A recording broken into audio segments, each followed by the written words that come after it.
How to build a strong weighted pull-up. When I say strong, I mean pulling at least 50% of your body weight for a couple of reps. In my opinion, that will be a great demonstration of your relative strength, which may be not needed, but will definitely help you to achieve skills such as front lever or one-arm pull-up later, if you want to, of course. So why is having a decent pulling strength before starting to train skills such as front lever or one-arm pull-up a great idea? Weighted pull-up is an exercise that can be overloaded very simply. Not to mention, the prime mover is your lats, the same as in the one-arm pull-up or the front lever. Improving the weighted pull-up will usually always have a positive correlation to your front lever, one-arm pull-up, and on your muscle up. Barbell rows, bent over rows, or any other kind of rowing is also a great idea. It still targets the prime mover and is welcomed, but in this video I'm gonna talk about the weighted pull-up. First things first, you should get good at bodyweight pull-ups. Of course, you technically don't need to be able to perform a lot of repetitions in order to start adding weight, because you will be working at a low rep range when you start weighted anyway. If you can do 5 reps, you could start adding weight today and progressively overload. But imagine if you could do 10 reps. If you get a stronger base, not only your starting point at weighted pull-ups will be higher, but your scapular rhythm will feel much nicer. In other words, pull-ups will feel easier and you'll likely have more muscle mass that you can work towards more specific strength with. So to build up to 8 to 10 reps or more, train high volume pull-ups around 2 times per week. To find your decent volumes, track your weekly volume week by week. Start small and slowly increase the weekly volume until you hit your maximum recoverable volume. What that means is basically when you can no longer recover week by week. Of course, you don't have to do this. You can just train somewhat hard and you'll probably get results. Now, once you begin adding weight to your pull-up, different people will have different starting points. We cannot just say if you can perform 15 pull-ups, your starting point is 30 kgs. That's not real. Your starting point is determined by the weight you test that you can do sets of 3 to 6 reps with at least 1 rep in reserve on your sets ideally. Having reps in reserve is a smart idea. It basically means higher quality of reps, quite a bit less fatigue for a little bit less simulation, which will result in you actually getting stronger faster because you don't have to deload after 2 weeks of training. For example, you could choose to work with sets of 5, sets of 4, sets of 3, or anything between 3 to 6. But why 3 to 6? Because you want to train with relatively heavy loads for you. You want to get better at pulling heavy weight, so you should practice pulling heavy weight, right? Training for strength and muscle size is a little different. Although one benefits the other, the specificity still applies here. However, does that mean that you should only do sets of 1 or 2 if the goal is pulling the heaviest weights possible? Singles and doubles are great for peaking, for example, getting close to competition or your PR day, so your self-made competition, to basically get your body accustomed to the feeling of a heavy load. However,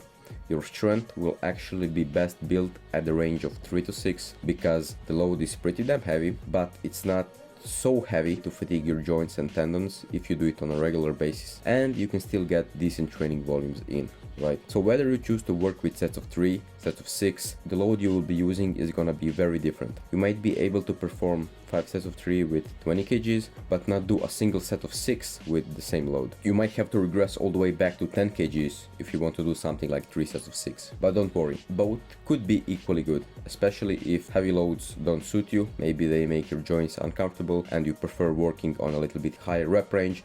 And maybe you still want to experience some small extra benefits of muscle growth, so you want to work at a little bit higher rep ranges, 5 to 6 maybe.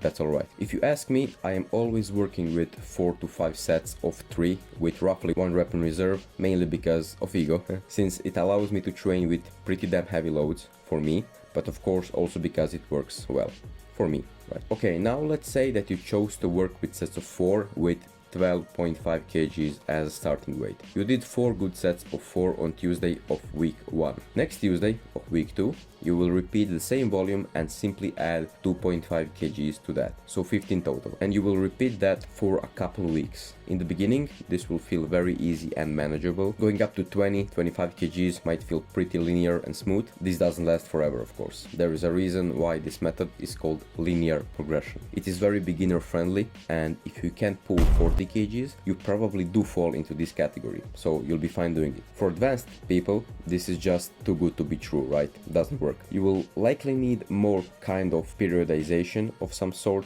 building more muscle mass in a higher rep range, then going into lower low rep ranges, staying at one load for prolonged periods of time, mastering it, then breaking PRs. But if you clicked on this video, that's probably not for you because you don't need YouTube videos, right? So you can just add slightly more load every week, most probably. So on Tuesday, you are doing your progressively heavier sets of 3 to 6 reps.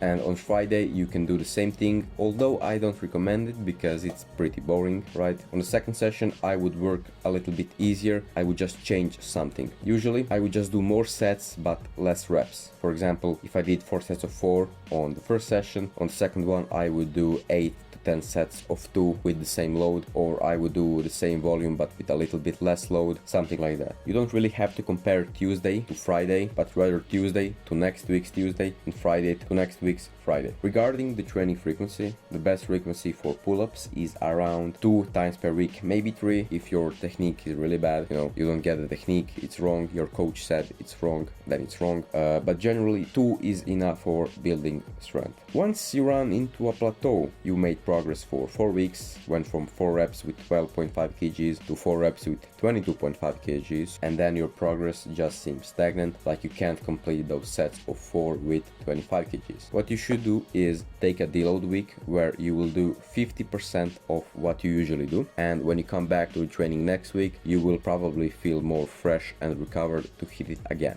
But what about other methods, like for example the Russian method where you stick to one weight until you master it? It looks like this. You start at 3 sets of 3 with 20 kgs. You gradually build up all the way to 5 sets of 3, and then you add one more rep but go back to only 3 sets, so 3 sets of 4. Then you continue the same pattern until you're doing 5 sets of 5. So when you've kinda mastered the weight, only then you're allowed to move on to 30 kgs, but you go all the way back to 3 sets of 3. And you just repeat the same pattern until you reach your goal, in this case 40 kgs or something like that. This method is a little more patient method because it requires you to be more patient, right? For that reason I would recommend it for a little bit more advanced, since as I already said, their progress won't be as linear and they will likely need to stick to one thing for prolonged periods of time. It is also way more unlikely to expect to perform one more rep compared to adding 2.5 kgs to the same amount of reps. 5 sets of 3 might not be enough for you to be able to perform 3 good sets of 4 with the same weight. From my experience, it would take at least 6 to 7 sets of 3 to do something like 3 sets of 4. That's like saying if you can do 5 sets of 2, you can do 3 sets of 3.